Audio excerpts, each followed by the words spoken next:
You are not competitors. And I think the big mistake we have made is by making each other competitors. We are not competing. Our problem is that we are not working closer together to meet the demands that our people have. And as I was telling another gathering, you know, these borders, and I also mentioned to my brother, these borders that you create silos for yourselves amongst, you must always remember, are not your creation. These were creations of people outside of this continent who made these borders not to develop you, but to extract from you. Now that you want to develop yourself, we must start looking at these borders, and we must start removing the barriers that we have put, that have defined us in the past, and now hinder us from being the giant that we should be.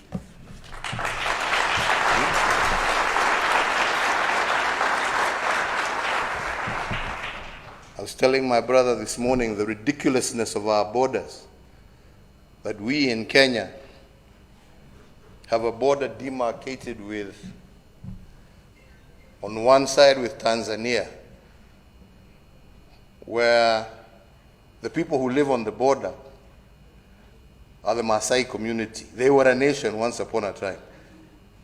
Now today, they are Kenyans, they are Tanzanians, and yet they are relatives. But they live on two sides of a border. This is not proper. I was telling him of another example. To our west, Lake Victoria, where again another boundary was drawn between Kenya and Uganda. And where at one particular moment in time, between 2005 and 2007, we had two brothers.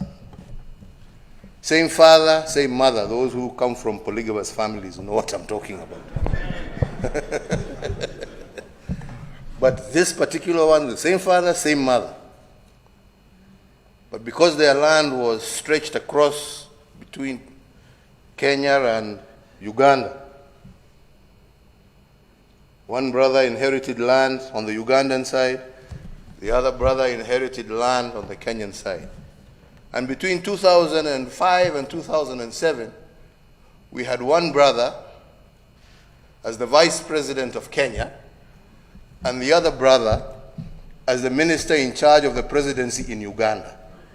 Now, I don't know whether you can find a much more ridiculous situation to explain the kind of position some of us find ourselves in. So these borders were not made for us. If we are going to become manufacturing giants, we need to do away with these borders. We need to see the African market as one. We need to be able to develop giants like Airbus, that makes components in the United Kingdom, that makes components in France and in other parts of Europe, but has become a global conglomerate. They didn't come together because they loved each other. We all know how they hate each other. We know. Yeah? But they've come together to survive. Africa must come together for us to survive.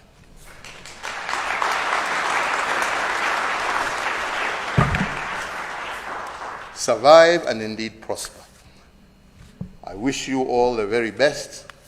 I am very excited that my brother has pushed this agenda of Kenya Airways and South African Airlines, and I am very hopeful that in the very near future, I shall be one of the first customers on a Pan-African flight that is owned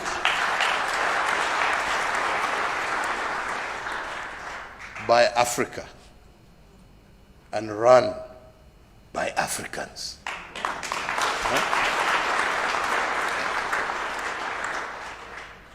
There's a story that says it's better to own a small piece of a big thing than a big piece of nothing. So I'm looking forward to our small piece in a big Pan-African airline. Thank you very much. If you want more candid speeches like this, be sure to like, subscribe, and hit the notification bell to catch all our latest videos. And please feel free to leave your suggestions, news tips, or topics about Africa you'd like us to cover.